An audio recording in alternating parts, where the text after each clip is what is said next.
এই ছেলে, তোমারও তো স্বভাব খারাপ কেন? তোমার মায়েরও তো স্বভাব খারাপ কেন? তোমার বাপ যখন থাকে না, তখন তোমার মা আরেকজনের সাথে মোবাইলে প্রেমের গল্প করে কেন? তোমার মায়ের লজ্জা হয় না? তোমার মায়ের হায়া হয় না? তোমার মায়ের শরম হয় না? তোমার মায়ের বোধগম্য নেই? তোমার মায়ের বোধগম্য নেই? তোমার মা পশু প্রাণী, তোমার মা গরু ছাগল, তোমার মা কুকুর শ্রীগাল। বেটা, আমাকে খারাপ লাগে শুনতে। শুনতে খারাপ লাগে কেন? তুমি তার মধ্যে নয়। আমি যাটা বলছি সেটা তোমার, তার মধ্যে তুমি নও, তোমার মা নয়। তোমার মা বলবে, আব্দুর রাজ্জাক সাহেব, আমি খাদিজার মতো, আমি আয়েশার মতো। আয়েশা রাদিয়াল্লাহু তাআলা আনহা বলেন, আমার হারটা হারিয়ে গেলে আমি হার খুঁজছিলাম, তো যেখানে পেশাব পায়খানা টয়লেটের জন্য গেছিলাম, সেখান থেকে ঘুরে এসে দেখছি যে হাওদা নেই। মানে যে হাওদা, উটের উপরে যে বসার জিনিসটা আছে, হাওদা যে, ওটাতে আমি ছিলাম। তো আমি তো হালকা পাতলা মেয়ে, যারা ওটা কাঁধে করে উটের উপরে উঠিয়েছে তারা বুঝতে পারেনি আমি আছি কিনা। তো ওরা ওটা উটের উপরে তুলে দিয়েছে। তারপরে ওরা চলে গেছে, আল্লাহ রাসূল চলে গেছেন, সবাই চলে গেছে। আমি টয়লেট থেকে ঘুরে এসে দেখছি এখানে কেউ নেই। তা আমি ওখানে শুয়ে গেলাম, বসে থাকলাম, শুয়ে গেলাম। হঠাৎ একটা শব্দ দূর থেকে শোনা গেল কিছুক্ষণ পরে, ইস্তারজা, ইন্না লিল্লাহি ওয়া ইন্না ইলাইহি রাজিউন। সাফনের মুআত্তাল দূর থেকে দেখে আমাকে চিনে নিয়েছেন। আমি আয়েশা। আমাকে দেখে চিনলেন কি করে? তিনি পর্দার আয়াত নাজিল হওয়ার পূর্বে আমাকে দেখেছিলেন। যেমন তিনি বললেন ইন্না লিল্লাহি ওয়া ইন্না ইলাইহি রাজিউন, তেমনি আমি আর মুখমণ্ডল আমি কাপড় দিয়ে ঢেকে দিলাম।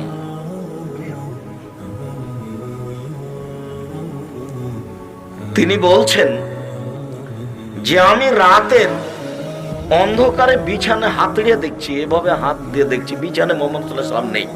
কি রে, আমার কাছ থেকে কি তিনি অন্য স্ত্রীর কাছে চলে গেলেন রাতে? মনটা আমার খুব খারাপ। তাহলে আমার কাছ থেকে উঠে তিনি কোনো অন্য স্ত্রীর কাছে গেছেন।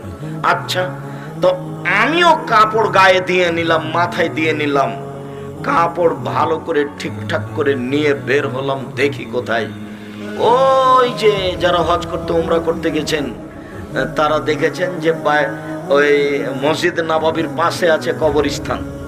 ওর নাম হচ্ছে বাকিউল গারকাত, জান্নাতুল বাকি নয়, বাকিউল গারকাত। ওই যে 100 হাত হবে, ওই যে ওখানে তিনি হাত তুলে দোয়া করছেন। তা হাত তুলে দোয়া করলেন একবার, দুইবার, তিনবার। তারপরে ঘুরে হাঁটলেন, আমিও ঘুরে হাঁটলাম। জোরে হাঁটলেন, আমিও জোরে হাঁটলাম। দৌড়ালেন, আমিও দৌড়ালাম। আমি আগে ঘরে চলে এসেছি। তো আমার কাছে এসে বলছেন, কি খবর আয়েশা, তোমার মোটা শ্বাস কেন? আমি যেটুকু দৌড়িয়ে এসেছি, যে তোমার মোটা শ্বাস উঠেছে। তখন আমি বলছি, আমি তো মিথ্যে কথা বললে জিবরাইল আপনাকে বলে দিবে। আসলে আপনাকে আমি পরীক্ষা করছিলাম যে আপনি গেলেন কোথায়। তা এগুলো আমার আলোচনা নয়। আমার আলোচনা হচ্ছে যে গভীর রাতে, রাত 2টা 1টার সময় 100 হাত মাত্র জায়গা, আয়েশা ঘর থেকে বের হয়ে স্বামীকে খুঁজতে বের হয়েছেন, সুন্দরভাবে মাথায় কাপড় দিয়ে, গায়ে কাপড় দিয়ে। তার নাম আয়েশা রাদিয়াল্লাহু তাআলা। তোমার মা কি বলছে যে আব্দুর রাজ্জাক সাহেব, আপনি যেভাবে বলছেন আমি তা নই, আমি আয়েশার মতো। আমিও চাচ্ছি আপনি আয়েশার মতো হন। এই যে আয়েশা বলছেন, ইস্তারজা, ইন্না লিল্লাহি ওয়া ইন্না ইলাইহি রাজিউন। কে এখানে?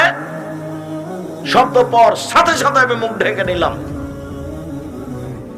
তোমার মা এখনো ছোট ব্লাউজ পরে আছে এখানে, আর বোরকা পরে আসলে ফ্যাশন বোরকা পরে এসেছে। কি দেখাতে চাই তোমার মা? তোমার মা কয় টাকার মালিক? তোমার বাপ কয় টাকার মালিক? কি করতে পারে? তোমাদের আশেপাশের জমির দাম খুব বেশি হয়ে গেছে, সেই জন্য বেশি টাকার মালিক বলছো। উসমান রাদিয়াল্লাহু তাআলা আনহুকে যখন আল্লাহ নবী বললেন যে তাবুকের যুদ্ধে যেতে হবে, দান করো তোমরা, তো উমর বললেন যে অর্ধেক দিলাম। আবু বকর সিদ্দিক রাদিয়াল্লাহু তাআলা আনহু বললেন যে আল্লাহকে আর আপনাকে বাড়িতে এখানে যা আছে সবই দিলাম, ওতে ভ্যান ভাড়াও হবে না। তখন বললেন উসমান, তখন উসমান রাদিয়াল্লাহু তাআলা আনহু বললেন যে যত মানুষ যাবে তাবুকের যুদ্ধে, সমস্ত মানুষের 3 মাসের খাওয়া, অর্ধেক মানুষের 3 মাসের খাওয়া খরচ, যাতায়াত খরচ দিব, যাতায়াত ব্যবস্থা দিব। লোক ছিল 30,000, তার মানে 15,000 মানুষকে তিনি 15,000 উট দিয়েছিলেন, আর 3 মাসের খাওয়া খরচ দিয়েছিলেন। 15,000 উটের দাম লাগাও তো 1.5 লক্ষ টাকা করে এক একটা, বা 2 লাখ টাকা করে এক একটা। 15,000 উট, তোমার বাপ 7 বার বিক্রি হবে।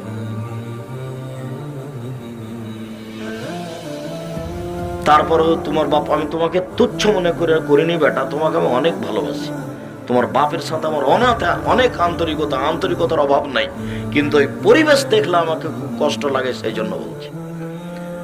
যদি এরপরেও তোমাদের বাপ বেটার জামিয়া সালাফিয়া দেখতে যাওয়ার একটু সময় হয়নি, এই যে এইখানে আছে, এই পাশে বই কাল্লির ওই পারে।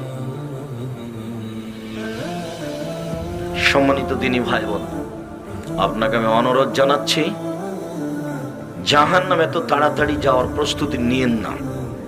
জাহান্নাম স্বাভাবিক জায়গা নয়। দিন রাত আল্লাহ রাসূল জাহান্নাম থেকে বাঁচতে চাইতেন। জাহান্নাম তো স্বাভাবিক জায়গা নয়। এমন কোনদিন জীবনে তিনি সালাত আদায় করেছেন, সালাম ফিরেছেন জাহান্নাম থেকে বাঁচতে না চেয়ে? আগে জাহান্নাম থেকে বাঁচতে চেয়েছেন, তারপরে সালাম ফিরেছেন। আয়েশা রাদিয়াল্লাহু তাআলা আনহা বলেন যে আল্লাহ রাসূল যখনই সালাত আদায় করতেন, সালাম ফেরার পূর্বে তিনি বলতেন, আল্লাহুম্মা ইন্নী আউযু বিকা মিন আযাবি জাহান্নাম। আল্লাহ, তোমার কাছে আমি জাহান্নাম থেকে বাঁচতে চাচ্ছি। আউযু বিকা মিন আযাবিল কবর, তোমার কাছে আমি কবরের শাস্তি থেকে বাঁচতে চাচ্ছি।